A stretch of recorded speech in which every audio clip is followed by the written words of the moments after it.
प्रचण्डजी त फिल्डमा जित्नुहुन्छ कि जित्नुहुन्न मलाई थाहा छैन। म अहिले कालीकोटमा लडे पनि जित्छु, दावाका साथ भन्छु। सबै पार्टी एकातिर भयो भने म जित्छु, सबै एकातिर हुनु संसदवादी जित्छु म। हाम्रो पार्टी जित्छ त्यहाँ। सबभन्दा ठुलो चाहिँ तपाईँको गल्ती त प्रचण्डजीले गर्नुभयो नि। उहाँ त 10 वर्ष जनयुद्ध लड्या मान्छे, लाजै नमानिकन गल्ती गर्नुभयो। प्रचण्डजीले र माधव नेपालजीले नेपाली काङ्ग्रेससँग एकता गर्दा हुन्छ, राम्रो हुन्छ त्यो। किनभने जनताले चिनिसके। अब चुनावमा जाउँ न त, हेर्दै जाउँ न अगाडि, एकता गर्दा राम्रो हुन्छ त्यो। हिजोको राजनीतिक क्षेत्रमा जनता र राष्ट्रका विरुद्ध भएका बेमानी र राष्ट्रघातको क्षतिपूर्ति हामी गर्छौँ। हिजो तपाईँले सोध्नुभयो होला लोकल इलेक्सन अरू इलेक्सनको बेलामा हामीले जसरी खारेजी र बहिष्कार भन्यौँ त्यही लेभल मात्रै होला भनेर यो नसोच्नु होला। विविध घटनाक्रम र सन्दर्भमाथि केन्द्रित रहेर कुराकानी गर्नका निम्ति नेपाल कम्युनिस्ट पार्टीका नेता पूर्व मन्त्री खड्गबहादुर विश्वकर्मा कमरेड प्रकाण्ड हामीसँग हुनुहुन्छ। प्रकाण्डजी स्वागत छ। धन्यवाद। एमसीसी कार्यान्वयनको तहमा गयो, तपाईँहरू विरुद्धमा जानुभयो। एमसीसी पूर्ण रूपले खारेज गर्नुपर्छ भन्ने माग तपाईँहरूको हो, एमसीसी पूर्ण रूपले कार्यान्वयनतिर गयो, मिलेन त कुरा? कुरा त मिलेन। अब कसरी खारेज गर्नुहुन्छ? यो मिलाउनुपर्छ। मिलाउनु कसरी पर्छ भन्नुहुन्छ भने यत्रो देशव्यापी रूपमा जनताको माग हुँदाहुँदै, जनताको विरोध हुँदाहुँदै, जनता आन्दोलनमा हुँदाहुँदै, सडकमा हुँदाहुँदै जसरी देउबा सरकारले चाहिँ एमसीसी पास गर्ने नाटक गर्यो नि अथवा दुस्साहस गर्यो, त्यो राष्ट्र जनताको निम्ति, अझ हाम्रो राष्ट्रको निम्ति धेरै घातक छ। हाम्रो स्वाधीनताको निम्ति, हाम्रो राष्ट्रिय मुक्तिको निम्ति, यो यसको जस्टिफिकेसनको निम्ति धेरै हामीले तर्क, धेरै हामीले तथ्य अहिले पेश गरिरहनु पर्ने छैन। किन भन्दा एमसीसी के हो भन्ने कुरा नेपाली जनताका अगाडि त्यसको सचित्र चाहिँ तपाईँको प्रस्तुत भएको छ, अथवा यसलाई अर्को अझ कडा भाषामा भन्नुभयो भने त्यो नाङ्गेदार भएको छ है। अब जहाँसम्म सरकारले, म भन्छु गठबन्धनका पार्टीहरूले, सरकारले संसदभित्रबाट जसरी पास गऱ्यौँ भनेर उहाँले क्लेम गरिरहनु भएको छ नि, दाबी गरिरहनु भएको छ, त्यो उहाँहरूको आफ्नै सिस्टमबाट हेर्दाखेरि पनि, संसदीय सिस्टम त्यसको प्रोसेसबाट, प्रक्रियाबाट हेर्दाखेरि पनि यो इलिगल छ र चाहिँ तपाईँको यो पास, यो अल्पमतमा परेको छ यो हैन। त्यसको म एकपल्ट भनौँला कि उहाँहरूको पार्लियामेन्टमा कतिवटा मेम्बर छ? 275 जना। कतिजनाले हो गरे? चाहिँ तपाईँको गठबन्धनभित्रकै माओवादी केन्द्रका चाहिँ सांसदहरूले भोट हालेनन् नि, हो गरेनन् नि हैन। अनि त्यसपछि गएर एमाले त सिङ्गो अवरोधमै छ हैन। अनि त्यसपछि गएर चाहिँ तपाईँको एकीकृत समाजवादीका चाहिँ तपाईँको सांसदहरूले पनि भोट हालेनन्। झलनाथजीले त भित्र त्यत्रो विरोध गर्नुभयो भनेपछि अङ्कगणितीय दृष्टिले र उहाँको आफ्नो चाहिँ प्रोसेसको दृष्टिले पनि यो कहाँनिर पास भएको छ, कहाँनिर यो बहुमतमा छ? त्यस कारणले विशेष धेरै सिरियस छ। म भन्छु हाउसभित्र पनि यो इलिगल छ र अल्पमतमा छ। दोस्रो कुरा त्यो। तेस्रो, यति हुँदाहुँदै पनि देउबा सरकारले गर्यो, किन गरिरहेछ त भनेर 2-3वटा कुरा देखिन्छ। एउटा कुरा, देउबा सरकारको आफ्नै पोलिटिकल क्यारेक्टर जुन चाहिँ राष्ट्रघाती छ भन्ने कुराको जस्टिफिकेसन हो, त्यो क्यारेक्टरले काम गरेको छ एक। अर्को कुरा, देउबा सरकारलाई के छ भन्नु चाहिँ मालिकलाई कसरी रिजाउने। आगामी लोकल इलेक्सन हुँदैछ, आगामी फेरि पार्लियामेन्टको इलेक्सन हुँदैछ, आगामी फेरि चाहिँ रिजनल इलेक्सन हुँदैछ। यो सबै इलेक्सनमा मालिकको आशीर्वाद लिएर अनि कसरी तल चाहिँ तपाईँको नि प्रभावित गर्ने भन्ने दोस्रो यो सोचाइले काम गरेको छ। तेस्रो कुरा के छ भन्नुहुन्छ भने एमसीसी पास गरिएन भनेपछि हाम्रो गठबन्धन टुट्छ। गठबन्धन टुट्यो भने हाम्रो आफ्नै वैचारिक राजनीतिक विचलनता र हाम्रो आफ्नै नालायकीपनाका कारण, मैले नालायकीपना भन्छु, मैले प्रचण्डजीहरूको पार्टी र नेपालजीको पार्टीको नालायकीपनाका कारणले गर्दा हामी फिल्डमा हामी मात्रै गयौँ भने हाम्रो चाहिँ टाटपल्टाइ हुन्छ भन्ने चाहिँ तपाईँको यो चाहिँ टेररले पनि उहाँलाई काम गरेको छ र उहाँले यो क्राइम गर्नुभयो। गरेपछि म क्राइमै भनेको छु, नेसनका विरुद्धमा तपाईँले हेर्नुहोला दुईटा कुरा हो हाम्रो देशको सन्दर्भमा। एउटा जय बेलामा चाहिँ तपाईँको हाम्रो वृहत नेपाल थियो, त्यो बेला इस्ट इन्डिया कम्पनीसँग र त्यसको आर्मीसँग, सेनासँग अथवा त्यसको हस्तक्षेपसँग नेपाली जनताको लडाइँ पर्यो हैन। त्यो 1800 चाहिँ तपाईँको अथवा त्यसलाई के भनौँ भन्दाखेरि 1900 को पहिलो र दोस्रो दशकमा, विशेष गरेर दोस्रो दशकको पेरिफेरीमा लडाइँ पर्यो। अनि त्यसपछि गएर 1816 को सन्धि भयो, जसलाई सुगौली सन्धि भनिन्छ। हाम्रो देशको सन्दर्भमा चाहिँ एकदम पहिलो राष्ट्रघाती सन्धि मानिन्छ त्यो, जसले झन्डै हाम्रो के भयो भन्नुहुन्छ भने चाहिँ तपाईँको 1/3 नेपाली भूभाग नै हामीले गुमाएका छौँ र अहिले नेपालको जे चित्र त्यहाँ सीमित भयो। दोस्रो 1950 को सन्धि हो, सम्झौता हो हैन।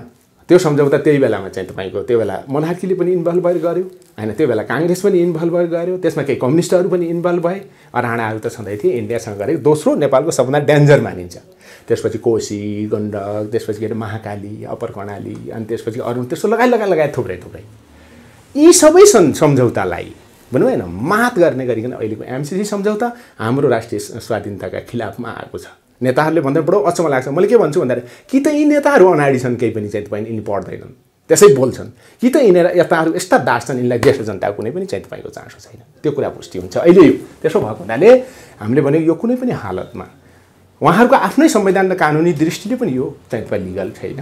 अर्को कुरा नेपाली जनताको ठुलो विरोध छ, त्यस कारणले यसलाई कुनै पनि हालतमा नेपालमा नेपाली जनताले लागू हुन दिने छैन। त्यसको नेतृत्व हामी गर्छौँ अनि बल्ल सिद्धिन्छ, यो ठिक ठाउँमा जान्छ भन्नु न। त्यो एउटा पाटो भयो, तपाईँले विरुद्धमा हुन्छ, विरोध गर्छौँ भन्ने खालको कुरा गर्नुभएको छ। तर यो त ठेक्कापट्टा लाउने बहुराष्ट्रिय कम्पनीहरूसँग ठेकेदार कम्पनीहरूसँग चाहिँ प्रतिस्पर्धा गराउने, बिट गर्ने कुरामा सहभागी बन्नु नेपाल पनि भन्ने खालको कुरा प्रधानमन्त्रीजीले गरिराख्नु भएको छ। तपाईँहरू खारेज गराउने कुरा गरिराख्नु भएको छ।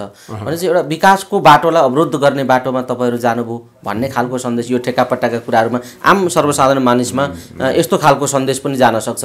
कसरी चिरफार गर्नुहुन्छ त? टेन्डरको कुरा आइसक्यो, ठेक्कापट्टाको बिट गर्ने कुरा आइसक्यो, तपाईँहरू विरुद्धको कुरा गर्दै हुनुहुन्छ। ठिक छ, क्लियर गर्नुहोस् त। एकदम धन्यवाद, यो एकदमै महत्त्वपूर्ण क्वेसन गर्नुभयो किरणजीले होइन। यो कुरा कहाँ छ भन्दाखेरि देउवा सरकारले हाउसमा अनुमोदन गराएको एउटा प्रपञ्च गरिसकेपछि त्यसपछि त्यसलाई कार्यान्वयनमा लिनु, कार्यान्वयनको प्रक्रियामा जान्छ भन्नु, कार्यान्वयनको निम्ति पहल गर्नु, त्यो उहाँहरूको साइडको कुरा भयो, त्यो उहाँहरूको निम्ति अनिवार्य कुरा होला।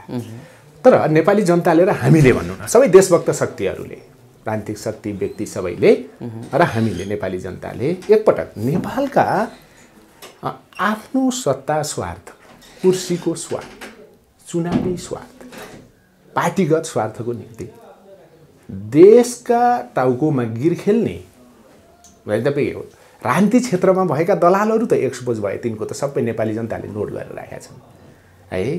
एकपल्ट विकासको नाममा होइन, अब यहाँले भने जस्तै ठेक्काको नाममा, ठेक्कापट्टाको विकासको नाममा अनि चाहिँ तपाईँको नि को दलालहरू यसका चाहिँ पिछा लागु रहेछन् भन्ने कुरा पनि होइन अब यो एक्सपोज हुन्छ। यो नेपाली जनतालाई जानकारी हुन जरुरी छ। त्यसो भए त को आउँछन् हेरौँ, कन्स्ट्रक्सनको नाममा चाहिँ तपाईँको अनि छिपेका नि, कन्स्ट्रक्सन कम्पनीको नाममा छिपेका एमसिसीका दलालहरू, पिछा लागुहरू को रहेछन् त्यो पनि हेर्छौँ हामी। नेपाली जनताले तिनलाई पनि नोट गर्छ, हामीले पनि नोट गर्छौँ। फेरि अरू पनि आउलान्, कोही चाहिँ तपाईँको इन्टेलेक्चुअल भनेर आउलान् है, कोही स्पेसलिस्ट भनेर आउलान्, विविध आउलान्, हामीले त्यसलाई पनि हेर्छौँ। तर यति कुरा हो कि एमसिसीमा नेपाली जनताको कन्सर्न छ। एमसिसीको मोर्चा नेपाली जनताको सङ्घर्षको मोर्चा हो। त्यसो भयो हुनाले यो सङ्घर्षकै बलबाट फाइनल हुन्छ। यो नेपाली जनताले मलाई ठिक छ। यो एउटा पाटो तपाईँले फेरि कुरा फेरि आयो, जस्तै आन्दोलनबाट ठेगान लगाउने कुरा तपाईँहरूले गर्दै हुनुहुन्छ। आन्दोलनबाट यो ठेगान लगाउने आन्दोलन तपाईँहरू एक्लै गर्नुहुन्छ कि सबै मिलेर गर्नुहुन्छ? सबै मिलेर गर्ने गठबन्धन, एउटा खालको गठबन्धनको स्थिति बनाउने भन्ने खालको अभ्यास पनि गर्नुभयो तपाईँहरूले। भीम रावलजीलाई भेट्नुभयो, नारायणमान बिजुक्सेजीलाई भेट्नुभयो, सिपी मैनालीजी, अरू नेताहरूलाई भेट्नुभयो, झरनाजीलाई भेट्नुभयो, चित्रबहादुर केसी त तपाईँहरूकै मोर्चामा हुनुहुन्छ, अझ उहाँ फेरि सरकारलाई समर्थन पनि गरिराख्नु भएको छ। यो तालमेल मिलेको छैन, सरकारको सत्ता गठबन्धनको पनि तालमेल मिलेको छैन। कहिले विरोध गर्ने एमसिसीको, कहिले समर्थन गर्ने, गर्दै गर्दै व्याख्यात्मक घोषणा प्रचण्डजीको अस्त्र ल्याएर चाहिँ पास गर्नुभयो उहाँहरूले। अहिले तपाईँहरूकामा पनि फेरि तिनै गठबन्धनमा आबद्ध भएका दलका नेताहरू गठबन्धन तपाईँहरूको विरोधी मोर्चामा पनि हुनुहुन्छ। फेरि सरकार, देउवा सरकारलाई समर्थन यथावत छ भनेर विज्ञप्ति पनि जारी गर्दै हुनुहुन्छ। भनेपछि यो अर्को गठबन्धन र सत्ता गठबन्धन र तपाईँहरूको गठबन्धन दुइटै भित्रभित्र बिटुल्निँदै गएको हो त होइन भन्ने विषय छ। ठिक छ, ठिक छ। नानी यस्तो किरणजी होइन, जति किरण कस्तो छ भन्नुहुन्छ भने तपाईँले भनेको कुरामा केही सत्यता छ। सत्यता के छ भन्नुहुन्छ भने देउवा सरकार त नेपाली काङ्ग्रेस त एमसिसी पास गर्थेमा नै थियो, ऊ क्लियर छ, ऊ क्लियर छ। यद्यपि त्यो रङ छ, सही हो होइन, उसले गरेको चाहिँ तपाईँको यो कार्य रङ छ, यो सही हो। तर यो क्लियरै थियो कि किन क्लियर भयो भन्नुहुन्छ भने उसको आफ्नो राजनीतिक चरित्र र वर्ग चरित्रका कारणले गर्दा त्यो क्लियर भयो है। त्यो सुरुदेखि क्लियरै छ। त्यसले त गल्ती गरेकै छ राष्ट्रका विरुद्ध एक। तर त्यो भन्दा चाहिँ तपाईँको बडो खतरनाक, बडो चाहिँ तपाईँको नालायकीपना भन्नु भएन चाहिँ माओवादी केन्द्रका नेता र एकीकृत समाजवादी केन्द्रका नेताहरू त्यो पार्टीमा देखियो। उही मान्छे भन्छन् सुरुमा एमसीसी रङ छ, उही मान्छे भन्छन् लास्टमा एमसीसी ठिक छ। कि त यसलाई पागलपना भन्नु पर्यो, कि त के भन्नु पर्यो भन्दाखेरि दलाली र आत्मसमर्पणको पनि प्राकाष्ठ भन्नु पर्यो। भन्नु अहिले उहाँले के भन्दै हुनुहुन्छ, उहाँहरूले भन्नुहुन्छ भने हामीले एमसीसी पास गऱ्यौँ र अब पार्टी चाहिँ तपाईँको बचायौँ भन्दै हुनुहुन्छ। हो, पार्टी भन्दै हुनुहुन्छ, पार्टी बचायौँ, गठबन्धन बचायौँ, अब चुनावमा पनि जान्छौँ, अरूलाई भित्तामा पुर्याइदिन्छौँ भन्दै हुनुहुन्छ। पार्टी बचायौँ, सरकारी गठबन्धन बचायौँ अनि सरकार बचायौँ भन्दै हुनुहुन्छ। ठुलो उपलब्धि हो यो चाहिँ, ठुलो दुर्घटनाबाट टारियो भन्दै हुनुहुन्छ प्रचण्डजी। अझ दुर्घटनाबाट टारियो भन्नुहुन्छ होइन। त्यसो भएको हुनाले मैले के भन्छु भन्दाखेरि देश होइन प्रचण्डजी र माधव नेपालजीले ठिक ढङ्गले चाहिँ तपाईँको विचार अगाडि नसार्दा, ठिक नीति अगाडि नसार्दा उहाँको पार्टी जसरी चाहिँ तपाईँको सङ्कटग्रस्त छ होइन, अनि त्यो सङ्कटको मोचन गर्नको निम्ति उहाँको पर्सनल पार्टीको, मैले गुटिए भन्छु कि त्यो पार्टी होइन, उहाँको गुटिए उहाँको पार्टीगत चाहिँ तपाईँको स्वार्थको निम्ति देशलाई बेच्नुपर्ने, देशलाई घात गर्नुपर्ने, उहाँहरूको कुर्सी बचाउनको निम्ति, उहाँहरूको सरकारी गठबन्धन बचाउनको निम्ति, उहाँहरू सरकारमा भइरहनको निम्ति यत्रो राष्ट्रले घात बेहोर्नुपर्ने, अनि बडो चाहिँ तपाईँ लाजै नमानिकन दुर्घटनाबाट बचायौँ भन्ने। यो त मैले के भन्दैछु भन्नुहुन्छ भने नेपालको हाम्रो आफ्नो राष्ट्रिय स्वाधीनताको आन्दोलनमा अस्ति फागुन 15 गते इतिहासलाई मात गर्ने दुर्घटना निम्त्याउनु भयो नि उहाँले त, जसका कारणले गर्दा देशको अस्तित्व के हुन्छ भन्ने कुरा, जसका कारणले गर्दा भोलि चाहिँ तपाईँको नि जनताले कति चाहिँ तपाईँको शास्ति बेहोर्नुपर्छ उहाँले विचार गर्नुभएको छ। विचार गर्नुभएको छ होला नि के भयो युक्रेनमा, वार छ अहिले, त्यो युक्रेनी जनताको चाहना विपरीत छ, त्यो युक्रेनको राष्ट्रको स्वाधीनताका खिलाफमा छ। त्यो कसका कारणले गर्दा भयो भन्दाखेरि त्यहाँको राष्ट्रपति जुन चाहिँ भलोदिमिर जेलेन्स्की छन् उनी अमेरिकी दलाल भएका कारणले गर्दा चाहिँ तपाईँको युद्ध निम्ति छ नि। उहाँले त के गर्नुहुने भयो भन्दाखेरि नि अझ भन्नु दुर्घटनाबाट बताएँ। मैले भन्दैछु कि अहिलेको साम्राज्यवादीहरूको इन्ट्रेस्टमा, अमेरिकी इन्ट्रेस्टमा उहाँले त नेपाललाई चाहिँ तपाईँको नि युद्धको भुमरीमा चाहिँ फसाउने घटना घटाउनु भएको छ नि। यसलाई लाजै नमानिकन बडो दुर्घटनाबाट बचाउ, भयङ्कर दुर्घटनातिर धकेल्नु भयो नि त उहाँले त अस्ति चाहिँ 15 गतेबाट। त्यस कारणले यो कुरा सत्य होइन। यसको सबैभन्दा ठुलो दोष नि तपाईँहरूको पार्टीले एमसीसीको सन्दर्भमा यो जे खालको स्थिति पैदा भयो, यो जसरी अनुमोदन भयो, यसमा नेपाल कम्युनिस्ट पार्टीले ठहर गरेको सबैभन्दा ठुलो दोषी को हो? यस्तो छ यो एमसीसीमा सबभन्दा ठुलो दोषी को हो? एउटा कुरा है, ठिक छ, धन्यवाद। त्यो अब अर्को अघि तपाईँले त्यो सँगै भन्नुभएको थियो होइन। तपाईँहरू सङ्घर्ष गर्नुहुन्छ त के छ त तपाईँहरूको गठबन्धन? हामीले भन्यौँ कि अहिले त हामी 6 पार्टी सहकारीमा छौँ, 2टा मोर्चा सहकारीमा छन्, अरू सबै चाहिँ तपाईँको देशभक्त लिडरहरू जो छन् तिनीहरूसँग हाम्रो छलफल चलिरहेछ। अहिलेको यो एमसीसीको यो अनुमोदन भइसकेपछि अनि चाहिँ यसले निम्त्याउने चाहिँ तपाईँको यो दुष्परिणाम जो छ नि, त्यो दुष्परिणामको बारेमा चिन्तितहरू सबैसँग छलफल भइरहेछ हाम्रो। जस्तै तपाईँले रोहितजीको कुरा पनि गर्नुभयो होइन। तर यो कुरा अहिले पार्टीगत कुरा मात्रै होइन, यो त एज ए कम्युनिस्ट पार्टी, यो चाहिँ हामी चाहिँ तपाईँ जिम्मेवार पार्टी भएको हुनाले हामीले पहल गरेका छौँ, सबै चाहिँ नेताहरूले, सबै पार्टीहरूले पहल गरिरहेछन्। तर अहिलेको यो भनेको कम्युनिस्ट पार्टी र आन्दोलनभित्र भएका देशभक्तहरू, नेपालको डेमोक्रेटिक चाहिँ तपाईँको के भन्छ त्यसलाई लोकतान्त्रिक आन्दोलनभित्र होइन, लोकतान्त्रिक पार्टीभित्र भएका चाहिँ तपाईँको प्रगतिशील चरित्रका लोकतन्त्रवादीहरू र यो देशलाई माया गर्ने देशभक्तहरू छन्। यो सबैले 3टा चाहिँ तपाईँको के भन्छ यसलाई प्रवृत्तिले भनौँ न, 3टा प्रवृत्तिले र अनि 3टा चाहिँ शक्तिले संयुक्त रूपमा यो राष्ट्रको स्वाधीनताको निम्ति एमसीसीका विरुद्ध सङ्घर्ष गर्नुपर्ने आवश्यकता छ। हामीले पहल गरिराखेका थियौँ। यहाँभित्र केही चाहिँ तपाईँको सामान्य समस्या पनि छन्। ती समस्या मैले के भन्छु भन्दाखेरि यही दलाल संसदीय व्यवस्था र अहिलेको यो सरकारी गठबन्धनले पैदा गरेका समस्या हुन् भन्छु। त्यसलाई हामी हल गर्दैछौँ, बुझ्नु भएन? जसले के गर्छ भन्नुहुन्छ भने राष्ट्रका चाहिँ पक्षमा आम मान्छेलाई, इमान्दार मान्छेलाई एकीकृत हुन दिँदैन, विविध ढङ्गले षड्यन्त्र गर्छ, जाल गर्छ, प्रलोभन देखाउँछ, अर्को देखाउँछ होइन। दलाल चाहिँ तपाईँको पुँजीवाद र त्यसको राजनीति र संस्कारले हामी गाँच्छौँ भन्ने मूर्खता जो गरिराखेका छन् नि चाहिँ तपाईँका नाइकेहरूले, त्यसको असर हो यो। त्यसकारण यसलाई हामी चाहिँ तपाईँको वैचारिकदेखिले पनि राजनीतिदेखिले पनि सङ्घर्षको कोणबाट पनि कल्चरली पनि हामी यसलाई चाहिँ तपाईँको खारेज गर्छौँ अथवा यसलाई ड्यामेज गर्छौँ, यसलाई क्रस गर्छौँ भन्नु न, त्यो फेरि ठिक ठाउँमा जान्छ। यो दोस्रो कुरा भयो होइन। अर्को तेस्रो छ तपाईँले कसलाई सबभन्दा बढी दोषी ठान्नुहुन्छ भन्नुभएको छ। मैले के भन्छु भन्नुहुन्छ भने यसका दुईवटा कण छन्। कम्युनिस्ट आन्दोलनको दृष्टिले आफूलाई एज ए कम्युनिस्ट पार्टी भने हुनाले प्रजनजीले कम्युनिस्ट पार्टी भन्नुहुन्छ, माधवजीले कम्युनिस्ट पार्टी भन्नुहुन्छ होइन, एकीकृत माओवादी छ एउटाको, एकीकृत समाजवादी छ होइन, माओवादी केन्द्र छ, समाजवादी छ होइन। सबभन्दा बढी चाहिँ तपाईँको राष्ट्रिय मुक्ति र जनमुक्तिको विचार भनेको कम्युनिस्ट पार्टीको विचार हो। कम्युनिस्ट पार्टीको राजनीतिक कार्यक्रम हो। कम्युनिस्ट पार्टी त्यसको पहरेदार हो, लिडरले त्यसको लिडिङ गर्नुपर्छ। यो कोणबाट हेर्नुभयो भने सैद्धान्तिक राजनीतिदेखिले पनि व्यावहारिकदेखिले पनि सबभन्दा ठुलो चाहिँ तपाईँको गल्ती त प्रचण्डजीले गर्नुभयो नि। उहाँ त 10 वर्ष जनयुद्ध लड्या मान्छे, लाजै नमानिकन गल्ती गर्नुभयो होइन। दोस्रो कुरा माधव नेपालजी, उहाँ त कम्युनिस्ट हो नि। जसो उहाँ दुईटाले गल्ती नगरेको भए भन्नु भएन, सायद देउबाजीले मात्रै चाहिकन पनि एमसीसी पास हुन सक्दैन थियो, हो गणितीय देखिले पनि पास हुन सक्दैन थियो नि, सक्दैन थियो। गठबन्धनको तालमेलका हिसाबले पनि सम्भव थिएन त्यो। उहाँले के गरिदिनु भयो भन्नुहुन्छ भने देशको स्वाधीनता र हाम्रो राष्ट्रिय मुक्तिलाई, हाम्रो राष्ट्रको अस्तित्वलाई अनि आफ्नो पार्टीभित्रको सङ्कट र उहाँले चाहिँ तपाईँको उहाँको गठबन्धन बचाउनको निम्ति बिक्री गरिदिनु भयो कि उहाँले। यो किस्ताबन्दी बिक्री जुन देखियो राजनीतिमा, हजुर, कहिले यो भारतले खरिद गर्ने, कहिले यो पश्चिमी शक्तिहरूले खरिद गर्ने, नेपालको राजनीतिक आन्दोलनलाई यसरी खरिद बिक्रीको माल बनाएर जसरी राजनीति हुँदै आयो काङ्ग्रेस कम्युनिस्टका नाउँमा, अहिले यो अमेरिकाले खरिद गरेको हो। यो संसदीय राजनीतिको जुन अभ्यास छ, राजनीतिक शक्तिहरू छन् नेपालका, संसदीय राजनीतिक शक्ति काङ्ग्रेस, एमाले, माओवादी लगायतका शक्ति जो छन्, यो अहिले खरिद अमेरिकाले गर्न सफल भएको हो। एकदम अहिले मेनली चाहिँ तपाईँको अमेरिकी शासक, उत्तर साम्राज्यवादी शासक जो छन्, यसमा सबैभन्दा ठुलो मूल्य चाहिँ कसको छ? प्रचण्ड।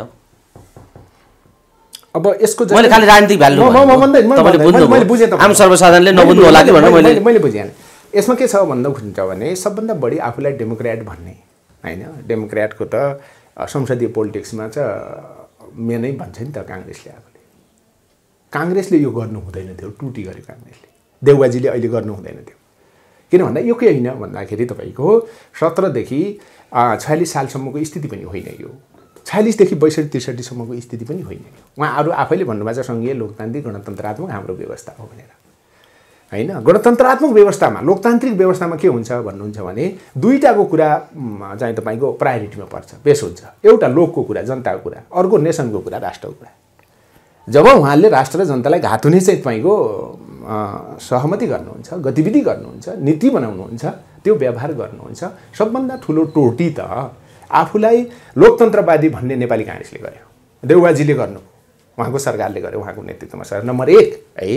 नम्बर 2 कुरा यसलाई रोक्नुपर्ने दायित्व चाहिँ तपाईँको आफूलाई कम्युनिस्ट भनिराखे हुनाले कम्युनिस्ट पार्टीको हो, रोक्नुपर्ने दायित्व प्रचण्डजीको हो, रोक्नुपर्ने दायित्व माधव नेपालजीको हो, बाबुरामजीको हो रोक्नुपर्ने दायित्व होइन।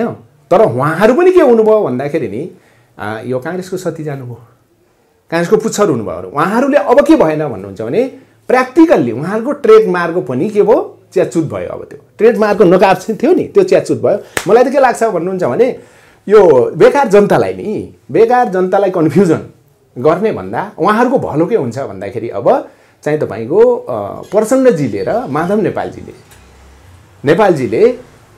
नेपाली काङ्ग्रेससँग एकता गर्दा हुन्छ, राम्रो हुन्छ त्यो।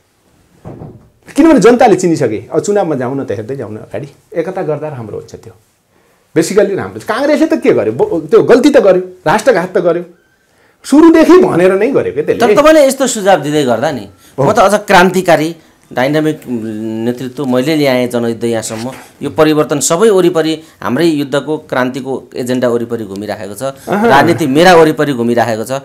यी टुटेका फुटेका चोइटेका माओवादीहरू सबै मसँग आउनुपर्छ र फेरि अगाडि बढ्नुपर्छ। प्रचण्ड यसो भन्दै हुनुहुन्छ, तपाईँ काङ्ग्रेसमा जा भन्दै हुनुहुन्छ, फेरि मिलेन कुरा। नै मिलेको, मैले रियल कुरा गरेको नि, रियल कुरासँग त फेक कुरा कहाँ मिल्छ भनेको। प्रचण्डहरूसँग तपाईँहरूको एकता अब सम्भव छैन। झुट कुरा कहाँ मिल्छ, मिल्दैन। मैले भने कि 52 सालदेखि 62-63 सम्म सही कुरा हो, नेपालमा नेपाल कम्युनिस्ट पार्टी माओवादीको नेतृत्वमा अब माओवादीको वरिपरि पोलिटिक्स थियो, यो कुरा सही हो। जब प्रचण्डजीले 62-63 यतातिर आएर गल्ती गर्नुभयो नि, राजनीतिक दृष्टिले गल्ती जो गर्नुभयो, वैचारिक दृष्टिले गल्ती जो गर्नुभयो हैन, नेपाली जनताको चाहनाका खिलाफमा जुन चाहिँ तपाईँको कार्य गर्नुभयो, 10 वर्षको त्यत्रो ठुलो बलिदान हैन, जनताको कन्ट्रिब्युसन जो छ, लगानी छ, त्यसका खिलाफमा जो गल्ती गर्नुभयो, अझ के भनौँ भन्दाखेरि 7 सालदेखि यतातिर हैन नेपालको सुरुको राणा पछिको चाहिँ तपाईँको नि 30 वर्षीय पञ्चायतका विरुद्ध नेपाली जनताले गरेका सबै सङ्घर्षको योग थियो 10 वर्षको जनयुद्ध र 19 दिनको जनआन्दोलन। त्यसका विरुद्ध गल्ती गरिसकेपछि अब के प्रचण्डजीका वरिपरि पोलिटिक्स घुम्ने भन्नु न, के चाहिँ माओवादी केन्द्रका वरिपरि पोलिटिक्स घुम्ने, त्यसपछि केही चरण ओलीजीका वरिपरि घुम्यो पोलिटिक्स, प्रचण्डजी चाहिँ तपाईँको त्यसैको पुच्छर हुनुभयो। अहिले त संसदीय पोलिटिक्स त देउबाजीको वरिपरि घुमेको छ नि, कहाँ प्रचण्डजीका वरिपरि घुमेको छ? अहिले त देउबाजीको वरिपरि घुमेको छैन। देउबाजीले चाहिँ तपाईँको नि जस्तै एमसिसी चाहिँ को मेनली देउबाजीकै सरकार भएको बेला ज्ञानन्दजीले चाहिँ तपाईँको हस्ताक्षर गरेको, जो आफै चाहिँ बेला अर्थमन्त्री हुनुहुन्थ्यो। डिफेक्टो प्रधानमन्त्री त प्रचण्ड हो नि, प्रचण्ड। म आफूलाई डिफेक्टो प्रधानमन्त्री ठान्नुहुन्छ, उहाँ आफूलाई किङ मेकर ठान्नुहुन्छ, मैले बनाइदिएको भन्दै हुनुहुन्छ, अहिले पनि हटाइदिन सक्छु भन्नुहुन्छ बेला बेला। भनेपछि त प्रचण्डका वरिपरि घुमेको छ भन्ने सन्देश गइराखेको छ। त्यो ठुलो भ्रम हो र जनतालाई भ्रमित गर्ने कुचेष्टा मात्रै हो, त्यो रियालिटी होइन त्यो। अहिले मैले के भने भन्नु न, जस्तै मान्नु न, म एउटा कुरा उदाहरण दिउँला नि त हैन, जस्तै एमसिसीको विरुद्धमा, एमसिसीको बारेमा प्रचण्डजीको महाधिवेशनले चाहिँ तपाईँको नि एमसिसी ठिक छैन, खारेज गर्नुपर्छ, यसका खिलाफमा खडा हुनुपर्छ भन्ने छ, महाधिवेशनको म्यान्डेट हो एक। दोस्रो उहाँको सेन्ट्रल कमिटीको र उहाँको चाहिँ तपाईँको नि संसदीय दलको चाहिँ तपाईँको निर्णय पनि एमसिसीलाई खारेज गर्नुपर्छ भन्ने छ। यो सबै पार्टीको निर्णय र महाधिवेशनको निर्णयलाई चाहिँ तपाईँको लात हानेर अस्ति गएर उहाँले चाहिँ तपाईँको चाहिँ एमसिसीमा ल्याप्चेछाप लाउनुभयो। किन लाउनुभयो त उहाँले हैन? पोलिटिक्स आफ्ना वरिपरि घुमेपछि त उहाँको पार्टीको म्यान्डेट र पोलिटिक्स त एमसिसी चाहिँ तपाईँको पास नगर्ने हो नि, खारेज गर्ने हो नि। भनेपछि उहाँको वरिपरि पोलिटिक्स घुम्यो कि उहाँले चाहिँ तपाईँको देउबा अगाडि चाहिँ तपाईँको आत्मसमर्पण गर्नुभयो, लम्पसार हुनुभयो? यो त प्रष्टै कुरा छैन न। देउबाजीले के भन्नुभयो कि तपाईँ एमसिसी पास गर्नुहोस्, तयार हुनुहोस्, होइन भने सरकार छोड्नुहोस् भने होइन। अनि उहाँका वरिपरि घुम्यो कि काङ्ग्रेसका वरिपरि घुम्यो? नेपाली जनतालाई बेकार चाहिँ मूर्ख बनाउनु खोज्ने। अब यो मूर्ख बनाउने प्रक्रिया अर्को छ। तपाईँको प्रश्न छ यो भयो है। अब यसैसँग तपाईँले अर्को भनेको ल तपाईँहरूको पार्टी के हुन्छ, साना चाहिँ तपाईँको अथवा भन्नु न चाहिँ पार्टीहरू के हुन्छ फरक, सबैलाई एक ठाउँमा ल्याउँछु सबै भन्नुभएको छ। उहाँलाई आपत पर्या बेला त्यो सोच्नु पनि हुँदो हो हैन। नेपालको कम्युनिस्ट आन्दोलनको रियालिटी र नेसनल पोलिटिक्सको रियालिटी त्यो छैन। रियालिटी के छ भन्नुहुन्छ भने नेपालका सबै देशभक्त शक्तिहरू र नेपालका सबै इमान्दार कम्युनिस्टहरू कम्युनिस्ट आन्दोलनमा एक ठाउँमा आउनुपर्ने भएको छ, जो हामीले पछिल्लो छलफल गरिराखेका छौँ। अर्को राष्ट्रिय राजनीतिमा भन्नुहुन्छ भने मैले अघि भने कि इमान्दार कम्युनिस्टहरू, क्रान्तिकारी कम्युनिस्टहरू, त्यस्तो प्रगतिशील लोकतन्त्रवादीहरू, यो देशका देशभक्त शक्तिहरू एक ठाउँमा आउन जरुरी छ। अहिले देशमा यो संसदीय व्यवस्था हैन, यसको सत्ता, दलाल पुँजीपति वर्गको सत्ता र यसको नेतृत्व गर्ने चाहिँ तपाईँको यो क्षेत्रका दलालहरूले जसरी देशलाई चौतर्फी सङ्कटको भुमरीमा चाहिँ तपाईँको नि पारेका छन्, राजनीतिक दृष्टिले, आर्थिक दृष्टिले, सामाजिक दृष्टिले, सांस्कृतिक दृष्टिले, विकासको दृष्टिले, राष्ट्रिय स्वाधीनताको दृष्टिले, अनि यसबाट चाहिँ तपाईँको मुक्त गर्नुपर्छ देशलाई। यो अहिले राष्ट्रिय राजनीतिको आवश्यकता हो। प्रकाण्डजी, यो व्यवस्था बदल्ने, अर्को ल्याउने, जनताको व्यवस्था ल्याउने भन्ने कुरा त्यो एउटा प्रक्रियाको कुरा हो, लामो प्रक्रियाको कुरा। तपाईँहरू सङ्घर्षमा हुनुहुन्छ, तर यसरी चर्को कुरा गर्ने, तपाईँ जस्तो चाहिँ एकदमै जनताको पक्षमा लड्ने भन्ने कुरा गर्ने, गर्दै गर्दै गएर लास्टमा प्रचण्ड जस्तो हुने, यो नेपाली कम्युनिस्ट आन्दोलनको पुरानो रोग हो। तपाईँहरू पनि त्यसै गर्नुहुन्छ भन्ने जनतालाई आशंका छ। यहाँ ठुला ठुला कुरा गर्नेहरूसँग शङ्का गर्नुपर्छ भन्ने अहिलेको जनताको जनधारणा छ, जनताको शङ्का आशंका त्यो छ। अब तपाईँहरू पनि मन्त्री यतै उतै मिलाएर चाहिँ कुराकानी भयो भने अघि बढिहाल्नुहुन्छ यही मन्त्री खान भन्ने कुरामा तपाईँहरूलाई पनि मान्छेले आशंका किन नगर्ने, तपाईँ त मन्त्री पनि भइसकेको मान्छे, त्यसमाथि तपाईँलाई किन नगर्ने त्यस्तो शङ्का भन्ने खालको कुरा पनि छ। ठिक छ, यो धेरै जेन्युनको क्वेसन गर्नुभएको छ तपाईँले होइन। जनताको तर्फबाट जहाँ चिन्ता गर्नुभएको छ जनताले, नेपाली जनताले जहाँ चिन्ता गरेको छ त्यसको त म वेलकमै गर्छु, म जनतालाई धन्यवाद पनि दिन्छु। किन भन्दा विगतमा त्यही भएको छ, त्यो सही कुरा हो हैन। विगतमा त्यही भएको हुनाले अर्को प्र्याक्टिस पनि के होला त हैन, अर्को कल्चर पनि के यो देशमा चाहिँ अभ्यास होला र स्थापित होला त भन्ने जनताका अगाडि आम जनता मानौँ या नेपालको सचेत जनता इन्टलेक्चुअल लगायत सबै त यो चाहिँ तपाईँहरू पत्रकार साथीहरू पनि इमान्दार पत्रकार साथीहरूमा त ठुलै क्वेसन छ नि त त्यो कुरा सही हो यो किन भयो भन्नेका पछाडि विगतको नेपालको राजनीतिक आन्दोलन चाहे लोकतान्त्रिक आन्दोलनको कुरा गरौँ चाहे चाहिँ तपाईँको यो वामपन्थी आन्दोलनको कुरा गरौँ कम्युनिस्ट आन्दोलनको कुरा गरौँ भने एउटा पोइन्टमा जाने बेला त्यो भएको छ त्यसको सबभन्दा ठुलो उदाहरण भनेको जल्दो बल्दो उदाहरण लेटेस्ट उदाहरण भनेको चाहिँ माओवादी हो माओवादी त्यो बेलाको माओवादी भन्नु न अहिले पछिल्लो माओवादी केन्द्र अथवा ठ्याक्कै भन्दा प्रचण्डजी र बाबुरामजीहरू त्यसको उदाहरण अनि त्यसो भएको हुनाले हामी पनि हिजो 10 वर्ष जनैदै लडेर आएका मान्छे हैन हिजोका माओवादी हैन हामीले यो खराबीका जनतालाई भएको धोकाधडी र यो खराबीका विरुद्ध सङ्घर्ष गर्दा हाम्रो बारेमा पनि क्वेसन उड्ने कुरालाई मैले अन्यथा मानेको छैन हामीले हाम्रो पार्टीले अन्यथा मानेको छैन तर यो कुरा के हुन्छ थाहा छ म यहाँलाई भनौँला कि बेमानहरूले राष्ट्र जनतालाई धोका दिन्छन् अनि जनतामा उनीहरूप्रतिको ठुलो चाहिँ तपाईँको आशंका र अविश्वास पैदा हुन्छ क्वेसन पैदा हुन्छ अनि त्यसको क्षतिपूर्ति इमान्दार र गर्ने राजनीतिक पार्टी र नेताले तिर्नुपर्ने स्थिति हुन्छ त्यस कारणले मलाई लाग्दछ हिजोको राजनीतिक क्षेत्रमा जनता र राष्ट्रका विरुद्ध भएका बेमानी र राष्ट्रघातको क्षतिपूर्ति हामी गर्छौँ दोस्रो त्यो ओके तेस्रो कुरा के छ भन्नुहुन्छ भने जनतालाई तपाईहरुको आशंकामा किन गर्नुभयो भन्ने छैन मेरो पोजिटिभै धारणा छ किन भन्दा तपाईहरुको इच्छाको कुरा छैन त्यो नेपालका राजनीतिक घटनाक्रमले त्यस्तो भएको छ र अनि त्यसले तपाईहरुमा पैदा भएको चिन्ता र चेतना छ त्यो त्यसकारण हाम्रो कुरा यति मात्रै हो कि हामी जनताको सत्ताको निम्ति व्यवस्थाको निम्ति संघर्ष गर्ने पार्टी हो हाम्रो नेता हौं हामी आफ्नो सत्ता र आफ्नो कुर्सीको निम्ति हिजोको पोलिटिक्समा जुन चाहिँ तपाईको मरिहत्ते गरिन्थ्यो त्यसलाई लात हानेर त्यसका विरुद्ध संघर्ष गरेर आएको हामी पार्टी र हाम्रो नेता हामी नेताहरू जस्तै म तपाईँ भन्नुलाई अघि तपाईले भन्नु म आफै त मन्त्री भइसकेको मान्छे हैन संविधान सभामा म आफै प्रत्यक्ष जितेर आएको मान्छे म अहिले भनौँला प्रचण्डजी त फिल्डमा जित्नुहुन्छ कि जित्नु न मलाई थाहा छैन म अहिले कालीकोटमा लडे पनि जित्छु केले दावाका साथ भन्छु म सबै पार्टी एकातिर भयो नि म जित्छु सबै एकातिर हुन् संसदवादी जित्छु म हाम्रो पार्टी जित्छ त्यहाँ हैन मन्त्री पनि हामी थिँदै थियौं अहिले पनि मलाई लाग्दछ प्रचण्डजीको र हाम्रो त विचार राजनीति मिलेन जनयुद्धको हाम्रो जे स्पिड थियो जनयुद्धमा हाम्रो जे विचार थियो जनयुद्धमा हाम्रो जे राजनीतिक लक्ष्यका साथ हामीले गरेका थियौं जनयुद्धमा हामीले जे चाहिँ नेपालको चाहिँ तपाईको अर्थव्यवस्थाको विकासको आर्थिक निर्माणको हामीले चाहिँ सिद्धान्त नीति अगाडि सारेका थियौं हैन त्यो कुरा उहाँले त्यागेपछि हाम्रो मिलेन हामी स्ट्रगल गर्यौं 4-5 वर्ष हामी त अलग भइहाल्यौं हो अहिले त उहाँको छुट्टै पार्टी प्रकाण्डजी एउटा कुरा नि यो मैले भन्दै यति मलाई कम्प्लिट गर्ने यति दिनुस् कि हामी हाम्रो कुरा मैले भन्छु कि हाम्रो कुरा पर्सनल स्वार्थको कुरा छैन मैले के भन्छु भन्दाखेरि नेपालका पोलिटिशियनलाई पनि भनेको मैले असंसदवादी पोलिटिक्स नेपालका कम्युनिस्ट आन्दोलन नभएको पोलिटिशियनहरूलाई तपाईले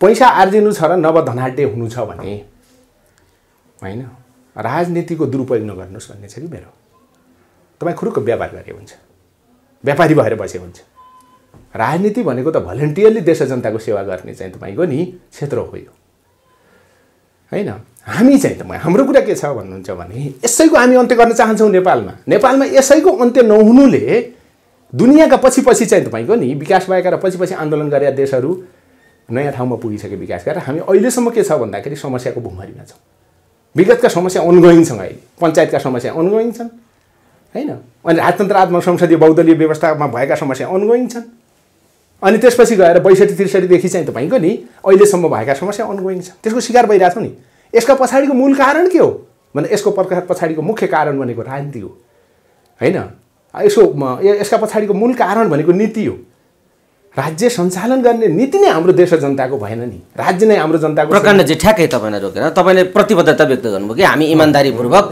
जनताको पक्षमा राष्ट्रको पक्षमा लड्छौं भोलिन्टियर गर्ने क्षेत्र हो यो पैसा कमाउनेहरूले व्यापार गर्ने त्यसका लागि आएका होइनौं भन्ने जो तपाईले राख्नुभयो अब अहिले राख्ने सक्ने यति नै हो हैन ठीक छ मैले तपाईको त्यो एउटा स्थितिलाई बुझ्छु एउटा कुरा बताइदिनुस् त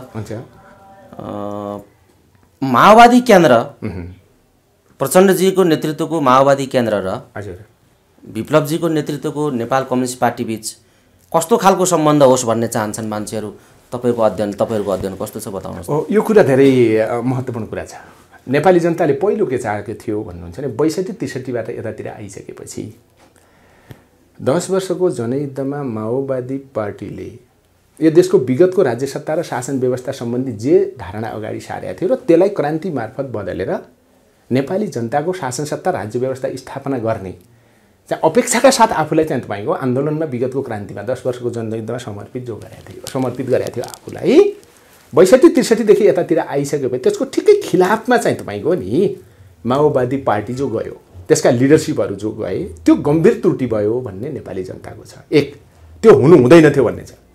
सायद मलाई लाग्दछ त्यो बेला अहिले यो त अहिले व्यावहारिकदेखि पनि पुष्टि भइसकेको कुरा भयो। त्यो बेलामा प्रचण्डजी र बाबुरामजीहरूले मिस्टेक नगरेको भए राष्ट्र जनताको पक्षमा अलिकति आउने परिवर्तनको पक्षमा अगाडि बढ्दा आउने च्यालेन्जलाई फेस गर्न तयार भएको भए भन्नुभएन देश अहिले यो विकराल स्थितिमा जाँदैन थियो। यो कुरा सही हो, गम्भीर गल्ती गर्नुभयो भन्ने छ। त्यो सोच्याउनु पर्यो भन्ने छ कि हैन, आम जनताको त्यो सोच्याउनु पर्यो। प्रचण्डजीहरूले सोच्याउनु पर्यो, अनि बाबुरामजीहरूले सोच्याउनु पर्यो, अथवा पहिलाका माओवादी नेताहरूले सोच्याउनु पर्यो भन्ने छ है। अब यो अहिले जनताको चाहना हो तपाईँले भन्दा। अनि त्यसपछि अनि सोच्याएर आफूलाई राष्ट्र जनताको पक्षमा खडा गर्नु पर्यो भन्ने कुरा छ भन्नु जनता त्यो चाहन्छ। अब हामीबाट जनता के चाहन्छ त भन्दाखेरि माओवादी पनि ड्यामेज भयो, संसदवादी दलहरू अलरेडी ड्यामेज थिए। किन भन्दा काङ्ग्रेसलाई नेपाली जनताले चिनेकै छ, एमाले नेपाली जनताले चिनेकै छ हैन। पछिल्लो दिनमा माओवादीलाई पनि नेपाली जनताले चिन्यो भनेपछि त जो पार्टी भए पनि जुन जोगी आए पनि कानै चिरे अघि त्यही भन्नुभयो नि। यही भएपछि नै हामीले के भनेको भन्दाखेरि अनि सङ्घर्ष हुने, जनताले साथ दिने, लास्टमा जनताले राष्ट्रले मुक्ति प्राप्त गर्ने बेलामा धोका हुने नेपालको पोलिटिकल हिस्ट्रीको एउटा नकारात्मक विरासत जो छ यसको अन्त्य गर्नुपर्छ भनेर नै हामीले प्रचण्डजीसँग वैचारिक राजनीतिक सङ्घर्ष गरेको, किरणजीसँग पनि सङ्घर्ष गरेर हामी यता आएको। अहिले आउने बेला यो 6-7 वर्ष भयो हामीले यो पार्टी जो बनाएका छौँ। सायद मलाई लाग्दछ थुप्रै यसप्रति पनि जनताका चाहिँ आलोचना होला। मूलभूत रूपमा यो पार्टी नेपाली जनताले आशा गर्ने होइन त्यो हो। तर ठ्याक्कै नि मैले तपाईँहरूले गरेको अध्ययनले किन मैले प्रचण्डको पार्टी नै फोकस गरेको छु भने अहिलेको माओवादी आन्दोलनको एउटा लिगेसी बोकेर यहाँसम्म आइपुगेको। अब अहिले छैन त्यो अर्कै कुरा हो, जनताले मूल्याङ्कन गरेका छन्। तर त्यो नेतृत्व उहाँ हो, तपाईँहरू सबैले स्वीकारेको नेतृत्व, माओवादीको एउटा आन्दोलनको एउटा जग बसाउने नेतृत्व हो प्रचण्डजीको। त्यसकारणले तपाईँहरूको र प्रचण्डजीहरूको सम्बन्ध कस्तो होस् भन्ने मान्छेको चाहना, तपाईँहरूले आम जनताको चाहना कस्तो होस् भन्ने पाउनुहुन्छ। तपाईँहरू दुई पार्टीहरूका बिचको सम्बन्ध कस्तो होस् भन्ने तपाईँहरूले जनताको राय कस्तो पाउनु भएको छ भन्ने कुरा अझै क्लियर ठीक छ होइन। जनताले त अहिले यी दुईटा एकदम क्लियर तपाईँहरूले बुझेको जनताले त अहिले के छ भन्नुहुन्छ भने पहिलाका माओवादी एक ठाउँमा आउनु भन्ने छ जनताको एक है, अनि नेपालका सबै कम्युनिस्टहरू एक ठाउँमा आउनु भन्ने छ जनताको। तेस्रो कुरा नेपालका सबै देशभक्तहरू एक ठाउँमा आउनु भन्ने छ। चौथो कुरा नेपालका अब जेन्युन डेमोक्रेटहरू भन्छ नि हैन, अथवा यसलाई के भन्यो भन्दा प्रगतिशील चाहिँ लोकतन्त्रवादीहरू पनि एक ठाउँमा आउँ र देशको अहिले समस्या छ नि बग्रेलती समस्याहरू जो छन् यसको अन्त्य सही नीति सही विचार बनाएर चाहिँ तपाईँको सामूहिक रूपमा अगाडि बढेर गरून् भन्ने नेपाली जनताको चाहना एक है हो। यसमा अब छ के भन्नुहुन्छ त्यही चाहनालाई सम्बोधन गर्नको निम्ति हामी कोसिस गरिरहेका छौँ। यो सबै कोसिस जो भइरहेछ नि हेर्नु भएको छ नि अहिले हामीले के पनि गर्यौँ। अघि तपाईँले भने झलनाथदेखि चाहिँ भीमरावजीसम्म हो, अनि त्यसपछि गएर चाहिँ तपाईँको यो रोहितदेखि अनि हाम्रा 5 पार्टीका जस्तै कि मोहन वैद्य लगायतसँग पनि हामीले कुराकानी गरिराखेकै छौँ। हिजो मात्रै हेर्नुभयो, हिजो बेलुका मात्रै हामीले देउबाजीसँग पनि कुरा गरेँ, प्रधानमन्त्रीजीसँग पनि कुरा गरेँ। हिजो दिउँसो मैले आफै चाहिँ तपाईँको गृहमन्त्रीसँग कुरा गरेँ हैन। हिजो मात्रै पनि यी नेताहरूसँग कुरा भयो। के कुरा गर्दै हुनुहुन्छ? सरकार बाहिरका शक्तिहरूसँग त ल एकता गरौँ, सङ्घर्ष गरौँ, विकृति विरुद्ध लडौँ, अर्को विकल्प खोजौँ भन्दै हुनुहुन्छ होला। तर काङ्ग्रेसका अहिलेका नेतृत्व सरकारहरूका मान्छेहरूसँग चाहिँ प्रधानमन्त्रीसँग गृहमन्त्रीसँग तपाईँहरू के कुराकानी गर्दै हुनुहुन्छ? विप्लवजी बालुवाटार पुग्नु भएको छ, बताउनुहोस्। हामीले 2-3वटा कुरा गऱ्यौँ। नम्बर 1 कुरा चाहिँ देशको स्थिति पछिल्लो दिनमा झन् धेरै चाहिँ तपाईँको खतरनाक ठाउँमा पुग्यो भन्यौँ हामीले हैन। यसको समाधान तपाईँहरूले कसरी खोज्नु भएको छ भन्यो। तपाईँले त मात्रै स्थानीय चुनावको कुरा गर्नुभएको छ हैन। त्यो बेलामा हामीले त्यो बेला त सरकार त ओलीजीको थियो हो, अनि पछि तपाईँको सरकार बन्यो। तपाईँको सरकार बनेको त सायद 3 दिन कि 4 दिन पछि हामीले तपाईँलाई भेटेको। हामीले के भनेका थियौँ त्यो बेला भन्दाखेरि देशमा समस्याहरू छन्, राजनीतिक लगायतका समस्याहरू छन्, यसको समाधान नभइकन तपाईहरुले गर्ने विकासको कुरा भनेको हावादारी कुरा हुन्छ कसैले गर्ने विकासको कुरा पनि हावादारी हो तपाईहरु गर्नुहुन्छ समृद्धि र विकासको कुरा उतातिर भइराखे हुन्छ भन्नुहुन्छ नि भ्रष्टाचार र कमिसनको खेल अवन्नति भइराखेको छ त्यही होइन प्र्याक्टिस त व्यवहारमा त अवन्नति भइरहेछ नि तपाईहरु भन्नुहुन्छ रोजगारीको कुरा लाखौं लाख युवाहरु चाहिँ पाइगयो नि प्रत्येक दिन चाहिँ हजारौं चाहिँ युवाहरु विदेशी पर्ने बाध्यतात्मक स्थिति छ सामाजिक सुरक्षा छैन यस्तो त छ नि त्यसकारणले यो केले काम गरेको छ यहाँ हैन यसले चाहिँ गलत पोलिटिक्सले काम गरेको छ गलत प्रवृत्तिले काम गरेको छ त्यसलाई अहिलेको स्टेट र यसको सिस्टमले फेभर गरिरहेछ हैन त्यसकारणले चाहिँ तपाईको यो समस्यालाई समाधान गर्नको निम्ति हामी हिजो संघर्षमा थियौं अहिले संघर्ष त जारी नै रहन्छ तर त्यो रान्ती संघर्ष मार्फत हैन टेबुल संघर्ष मार्फत बहस र छलफल मार्फत समाधान गरौँ भनेर भन्दा त तपाईले त्यो विषय प्रवेश गराउनु भएको छैन भनेको छौं हामीले हिजो हैन अझ यतिसम्म कि त्यसको निम्ति ढोका खोल्ने हामीसँग भएको सहमतिको हाम्रो चाहिँ साथीहरु बन्दी साथीहरु छोड्ने र मुद्दै खारेज गर्नु भएको छैन अहिले हामी तपाईहरुसँग कुरा गरिरहेका छौं अब मलाई नै चाहिँ 17-18 वटा मुद्दा छन् महासचिवलाई पनि 17-18 वटा मुद्दा छ हामीलाई मात्रै यो पछिल्लो दिनमा तपाईले प्रतिबन्ध लगाइसकेपछि हैन ओली सरकारले प्रतिबन्ध लगाएपछि यस्तो कुरा छ भनेपछि त अब भन्ने शान्ति अब प्र्याक्टिस गर्ने अशान्ति मचाउने भनेपछि त तपाईहरु यही ढंगले जाने भन्दा जनता त फेरि संघर्षमा जानुपर्छ त्यसको त हामी नेतृत्व गर्नुपर्छ के गर्नुहुन्छ भनेको छौं हामीले एक हैन अब संघर्ष बढ्यो भने के हुन्छ भन्दा हिजोको भन्दा चाहिँ तपाईको कडा पर्छ हिजोको भन्दा हिजो तपाईले सोध्नु भयो होला लोकल इलेक्सन अरु इलेक्सनको बेलामा हामीले जसरी खारेजी र बहिष्कार भन्यौ त्यही लेभल मात्रै होला भनेर यो नसोच्नु होला टाइमिङको दृष्टिले पनि त्यो हुँदैन मुद्दाको दृष्टिले पनि त्यो हुँदैन आवश्यकताको दृष्टिले पनि त्यो हुँदैन हामीले भनेका छौं फर्स्ट होइन भनेपछि तपाईहरुले नि 3 बुँदे कार्यान्वयन गर्नु पर्यो छिटो भनेर हामीले हिजो सिरियसली भनेका छौं र पोलिटिकल वातावरण नयाँ बनाउनु पर्यो हैन त्यसो भयो भने हुन्छ भन्ने एउटा बाटो अर्को बाटो के भन्यौ भन्नुहुन्छ भने एमसीसी को बारेमा पनि अलिकति कुरा भयो है अब एमसीसी त तपाईहरुको त आफ्नो धारणा छ हाम्रो आफ्नो धारणा छ हाम्रो धारणा जनताको धारणासँग सम्बन्धित छ तपाईको धारणा सरकार र राज्यको धारणासँग सम्बन्धित छ हैन त्यसो भने यो विषय पनि जटिल छ नि हामीले भनेर भन्यौ हैन जनताको संघर्ष त जान्छ नै भनेका छौं प्रधानमन्त्रीले के भन्नुहुन्छ भने मान्छे तपाईँ संघर्ष त ठिकै छ केही छैन शान्तिपूर्ण गर्नु शान्तिपूर्ण ढंगले चाहिँ तपाईको होस् भन्ने छ भन्ने थियो उहाँको हैन यो कुरा पनि सिरियसली लिनु होला तपाईहरुले भनेका छौं हामी हैन दोस्रो त्यो भयो तेस्रो त के भयो भन्नुहुन्छ भने देशको ओभरअल स्थितिको बारेमा हैन नयाँ ढंगले छलफल गरौँ भन्ने कुरा भएको छ र यो बीचमा कार्यान्वयनको क्रममा भन्नु 3 बुँदे सहमति विशेष गरी हाम्रो चाहिँ बन्दी साथीहरु र मुद्दा खारेज गर्ने सन्दर्भमा सायद मलाई अहिले ठ्याक्कै हो जस्तो लाग्छ पौष माघको 29 गते हामी बसेका थियौं पछिल्लो हैन म अनि हाम्रो तर्फबाट पार्टीको तर्फबाट म गृह मन्त्री अनि त्यसपछि कानुन मन्त्री एटर्नी जनरल अनि गृह सचिव कानुन सचिव लगायत उहाँका सपोर्टरहरु सहित हामी बसेका थियौं र त्यहाँ एउटा निर्णय गरेका थियौं हामीले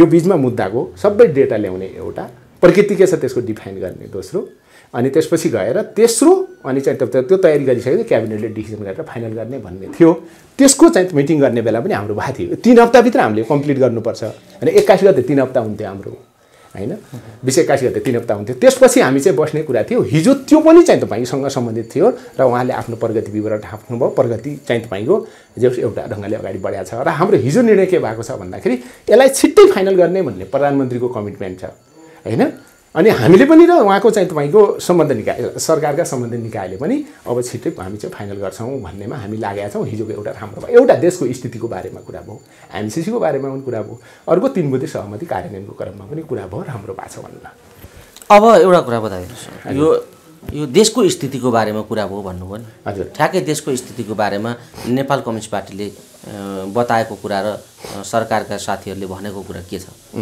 हामीले त्यो बेला के भन्यौ भन्नुहुन्छ भने नि अब एउटा त मुद्दा एमसीसी नै आयो हैन जनताले चाहने देशको आवश्यकता स्वाधीनताको हुन थाल्यो राष्ट्रघात जनताको चाहना आफ्नो आवश्यकताको परिपूर्तिको हैन आधारभूत घाँसको अभाव शिक्षा स्वास्थ्य रोजगारी है यो आवश्यकताको परिपूर्तिको हैन अब राज्य के हुने भयो राज्यबाट सरकारबाट राज्यबाट ठीक त्यसको उल्टो हुने भयो हैन झन् चाहिँ तपाईको भ्रष्टाचार र कमिसनको खेल बढ्ने भयो हैन नातावाद कृपावाद यति धेरै कि सत्तालाई त आफ्नो पार्टी नेताहरूले आफ्नो व्यक्तिगत अनि गुटगत भन्नु हैन स्वार्थपूर्तिको साधन बनाउन थाले व्यवस्थालाई अनि कसरी हुन्छ त यो त्यसकारणले हामीलाई के चाहियो भन्दाखेरि यसमा परिवर्तन चाहियो यसको अन्त्य चाहियो हामीले भनेका छौं देशले स्वाधीनता प्राप्त गर्नु पर्यो जनताले चाहिँ तपाईको मुक्ति प्राप्त गर्नु पर्यो यो हामीलाई चाहियो त्यसको निम्ति पोलिटिकल कोर्स नयाँ बनाउनु पर्छ र छलफल नयाँ ढंगले गर्नुपर्छ भनेर हामीले सिरियसली राखेका छौं अनि त्यसमा चाहिँ तपाईँको सरकारको कुरा र सरकारका सम्बद्ध अरू निकायको कुरा मन्त्रीज्यूहरूको कुरा पोजिटिभै छ भन्नु न। यो ठिक छ, उहाँहरू कति अगाडि बढ्नु होला, त्यो बाँकी यो त अब एक्सर्साइजले हेर्नु कति काम गर्ला, तपाईँहरूको एक्सर्साइजले दबावले कति काम गर्ला त्यो हेर्न बाँकी छ। पछिल्लो समय उहाँहरू यतापट्टि भन्दा पनि उहाँहरू निर्वाचनपट्टि लाग्नु भएको छ। मतपत्रको रङ कस्तो हुने भन्नेमा झगडा सुरु भएको स्थिति छ। त यस्तो बेला तपाईँहरू कस्तो खालको राजनीतिक कार्यक्रम बनाउँदै हुनुहुन्छ, कस्तो खालको कार्यक्रम बनाउनुहुन्छ, चुनावबारे तपाईँहरूको नीति के हो? ठिक हो, यो कुरा म यो कुरा हिजो हामीले त्यहाँ पनि गऱ्यौँ। हामीले के भन्यौँ भन्नुहुन्छ भने तपाईँहरू चुनावको घोषणा गर्नुभएको छ होइन, हामीले भनेका छौँ राजनीतिक मुद्दाको समाधान चाहिँ तपाईँको नयाँ ढङ्गले गरेर अनि चाहिँ जेन्युन पार्टीहरू भनौँ न, पोलिटिकल पार्टीहरू, ती विचारहरू, ती नीतिहरूले राष्ट्रिय राजनीतिमा एक्टिभ हुने वातावरण बनाउनुपर्छ भन्ने हाम्रो थियो होइन। तपाईँहरूले त चाहिँ आफ्नै ढङ्गले जान खोज्या देखियो। त्यसो भए के त अब फेरि हामी जाउँ त सङ्घर्षमा भनेको छौँ क्या हामीले हिजो। अब फेरि हालिदिउँ त लडाइँ भन्ने कुरा पनि भएको छ, सङ्घर्ष हालिदिउँ त, त्यो भयो भने धेरै हुन्छ, यो ध्यान दिनु होला भन्ने कुरा हामीले गरेका छौँ एक है। अर्को कुरा त्यसमा सिरियसै छ सरकार होइन। अझ फेरि हामी नै कसियौँ भनेपछि अहिले नि सजिलो पनि हुँदैन। त्यसै लोकल इलेक्सन मात्रै भनेर पनि हुँदैन, एउटा कुरा त्यो छ। अर्को कुरा आगामी अब इलेक्सनको कुरा जो छ, अब इलेक्सनको सन्दर्भमा त अहिले म धेरै नभनौँ जस्तो लाग्छ होइन। किन भन्दा हाम्रो बारेमा विगतमा हामीले जे नीति अगाडि सार्यौँ र प्र्याक्टिस गर्दै आयौँ त्यहीबाट धारणा आम जनताको र हाम्रा पक्षधरको पनि र हाम्रा आलोचकहरूको पनि बन्ने भएको छ होइन। सायद भने के हुने भयो भन्दाखेरि यो खारेज अब बहिष्कार गर्नुहुन्छ उहाँले भन्ने यो नै बन्छ, बहिष्कार गर्नुपर्छ भन्ने नै सुझाव आउँछ, यो कुरा छँदैछ हामीले विगतमा गरे भावनाले।